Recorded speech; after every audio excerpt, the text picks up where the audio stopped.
you've got a good idea for a podcast, and that's all you need. Let someone else provide the tools for recording and editing, and that's Anchor. Let someone else quickly distribute your podcast to the best platforms throughout the world. That's Anchor. Never worry about a minimum listenership or any cost to you at all with Anchor. So download the free Anchor app today or go to anchor.fm to get started. Well, hello. Thanks for coming back, everybody, for the conclusion to The Signalman by Charles Dickens. And did you know Dickens was the father of 10 children? I know, it's the 1800s. It wasn't completely unusual. But he married Catherine Hogarth in 1836, and their marriage lasted 20 years. In that time, she had at least 2 miscarriages, gave birth to 10 children, but only 8 survived to adulthood. Now, there was a divorce, and here's the part I thought very interesting. Charles was known to complain that he had, quote, brought up the largest family ever known with the smallest disposition to do anything for themselves. Ooh. Sorry, Dad. All right, time to finish our story. So, tuck in, everybody, and enjoy the conclusion of Charles Dickens' The Signalman. I asked his pardon, and he slowly added these words, touching my arm.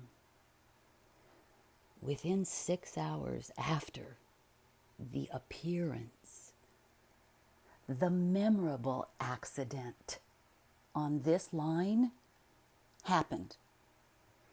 And within 10 hours, the dead and wounded were brought along through the tunnel over the spot where the figure had stood. Oh, a disagreeable shudder crept over me, but I did my best against it. It was not to be denied, I rejoined, that this was a remarkable coincidence, calculated deeply to impress his mind.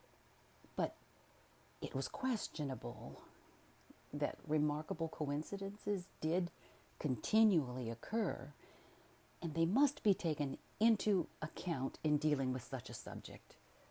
Though,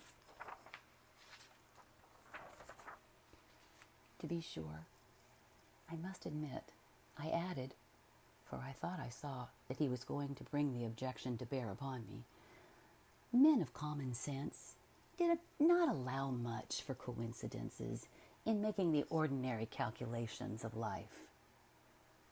He again begged to remark that he had not finished.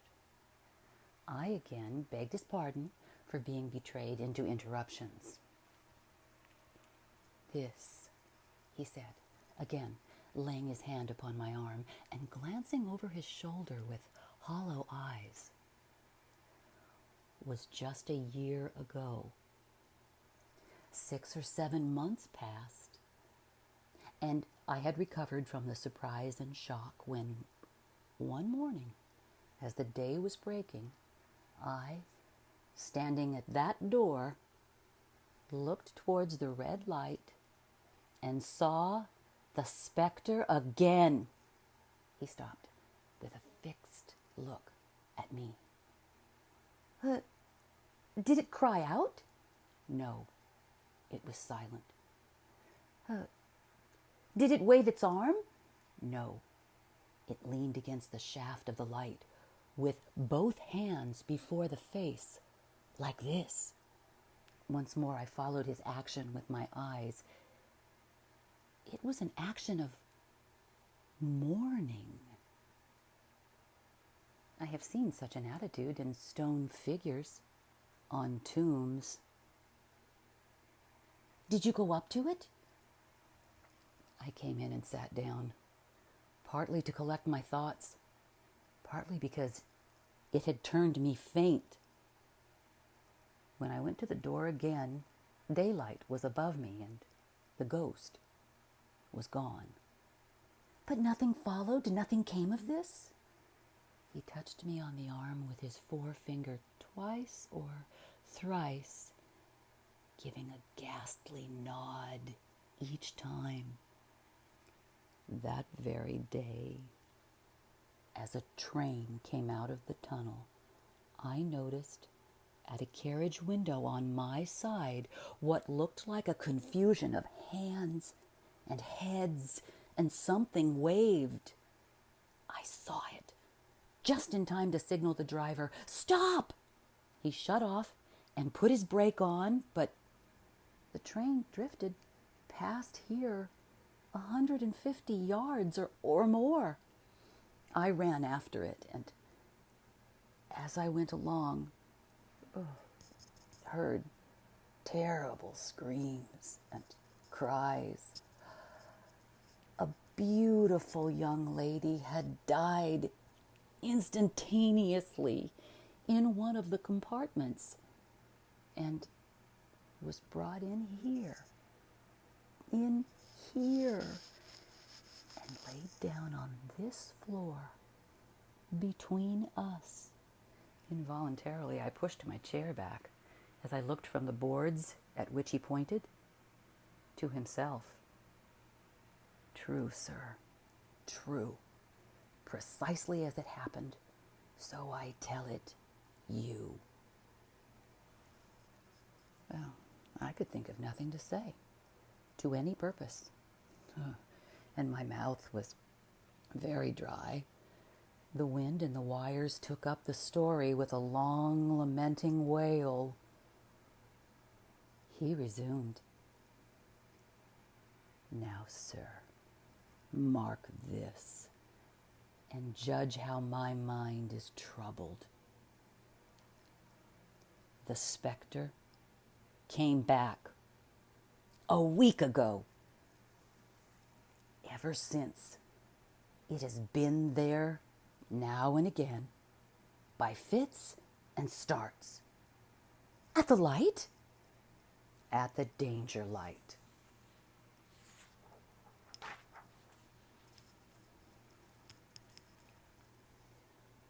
What does it seem to do? He repeated, if possible, with increased passion and vehemence, that former gesticulation of, "For God's sakes, clear the way." Then he went on. I have no peace or rest for it. It calls to me for many minutes together in an agonized manner. Below there, look out, look out. It stands waving to me. It rings my little bell. I caught at that. Did it ring your bell yesterday evening when I was here and you went to the door? Twice. Why, see, said I, how your imagination misleads you. My eyes were on the bell, and my ears were open to the bell, and if I am a living man, it did not ring at those times. No, nor at any other time, except when it was rung in the natural course of physical things by the station communicating with you. He shook his head. I have never made a mistake as to that yet, sir. I have never confused the specter's ring with the man's. The ghost's ring is a strange vibration in the bell that it derives from nothing else, and I have not asserted that the bell stirs to the eye. I don't wonder that you failed to hear it, but I heard it. And did the specter seem to be there when you looked out? It was there. Both times? He repeated firmly. Both times. Will you come to the door with me and look for it now? He bit his underlip as though he was somewhat unwilling, but arose. I opened the door and stood on the step while he stood in the doorway. There was the danger light. There was the dismal mouth of the tunnel. There were the high, wet stone walls of the cutting. There were the stars above them. Do you see it? I asked him, taking particular note of his face. His eyes were prominent and strained, but not very much more so, perhaps, than my own had been when I had directed them earnestly toward the same spot. No, he answered, it is not there. Agreed, said I. We went in again, shut the door, and resumed our seats. I was thinking how best to improve this advantage, if it might be called one, when he took up the conversation in such a matter-of-course way, so assuming that there could be no serious question of fact between us, that I felt myself placed in the weakest of positions. By this time you will fully understand, sir, he said, that what troubles me so dreadfully is the question, what does the specter mean? I was not sure. I told him that I did fully understand. What is its warning against? He said, ruminating, with his eyes on the fire and only by times turning them on me. What is the danger? Where is the danger? There is danger overhanging somewhere on the line. Some dreadful calamity will happen. It is not to be doubted this third time, after what has gone before. But surely this is a cruel haunting of me. What can I do? He pulled out his handkerchief and wiped the drops from his heated forehead. If I telegraph danger on either side of me, or on both, I can give no reason for it, he went on, wiping the palms of his hands. I should get into trouble and do no good. They would think I was mad. That is the way it would work. And this is the way it would work. Message. Danger. Take care. Answer. What danger? Where? Message. Don't know, but for God's sake, take care. They would displace me. What else could they do? His pain of mind was most pitiable to see. It was the mental torture of a conscientious man, oppressed beyond endurance by an unintelligible responsibility involving life. When it first stood under the danger light, he went on, putting his dark hair back from his head and drawing his hands outward across and across his temples in an extremity of feverish distress. Why not tell me where that accident was to happen, if it must happen? Why not tell me how it could be averted, if it could have been averted? When on its second coming it hid its face, why not tell me instead, she is going to die, let them keep her at home?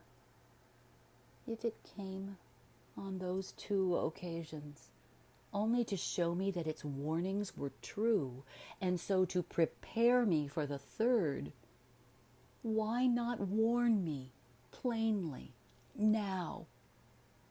And I, Lord help me, a mere poor signalman on this solitary station, Why not go to somebody with credit to be believed and power to act? When I saw him in this state, I saw that for the poor man's sake, as well as for the public safety, what I had to do for the time was to compose his mind. Therefore, setting aside all question of reality or unreality between us, I represented to him that whoever thoroughly discharged his duty must do well. And that at least was his comfort, that he understood his duty, though he did not understand these confounding appearances. In this effort, I succeeded, far better than in the attempt to reason him out of his conviction. He became calm. The occupations incidental to his post as the night advanced began to make larger demands on his attention, and I left him at 2 a.m. I had offered to stay through the night, but he would not hear of it. That I more than once looked back at the red light as I ascended the pathway, that I did not like the red light, and that I should have slept but poorly if my bed had been under it, I see no reason to conceal. Nor did I like the 2 sequences of the accident and the dead girl. I see no reason to conceal that either. But what ran most in my thoughts was the consideration, how ought I to act, having become the recipient of this disclosure? I had proved the man to be intelligent, vigilant, painstaking, and exact. But how long might he remain so in his state of mind? Though in a subordinate position, still he held a most important trust. And would I, for instance, like to stake my own life on the chances of his continuing to execute it with precision? Unable to overcome a feeling that there would be something treacherous in my communicating what he had told me to his superiors in the company, without first being plain with himself and proposing a middle course to him, I ultimately resolved to offer to accompany him, otherwise keeping his secret for the present, to the wisest medical practitioner we could hear of in those parts, and to take his opinion. A change in his time of duty would come round next night, he had apprised me, and he would be off an hour or 2 after sunrise, and on again soon after sunset. I had appointed to return accordingly.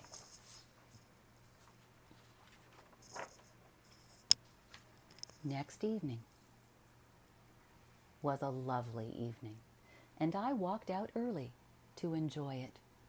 The sun was not yet quite down when I traversed the field path near the top of the deep cutting.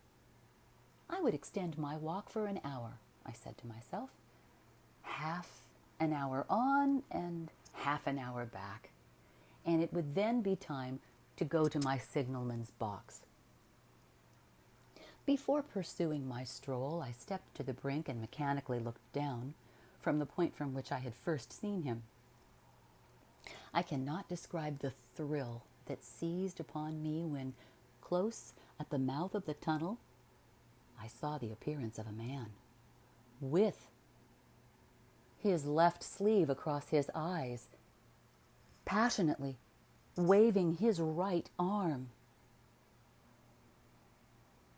The nameless horror that oppressed me passed in a moment. For in a moment I saw that this appearance of a man was a man indeed, and that there was a little group of other men standing at a short distance. to whom he seemed to be rehearsing the gesture he made. The danger light was not yet lighted. Against its shaft, a little low hut, entirely new to me, had been made of some wooden supports and tarpaulin. It looked no bigger than a bed. With an irresistible sense that something was wrong, with a flashing, self-reproachful fear that fatal mischief had come of my leaving the man there and causing no one to be sent to overlook or correct what he did, I descended the notched path with all the speed I could make. "What is the matter?" I asked the man. "Signalman killed this morning, sir." "Not the man belonging to that box?" "Yes, sir." "Not the man I know?" "You will recognize him, sir, if you knew him," said the man who spoke for the others, solemnly uncovering his own head and raising an end of the tarpaulin, "for his face is quite composed."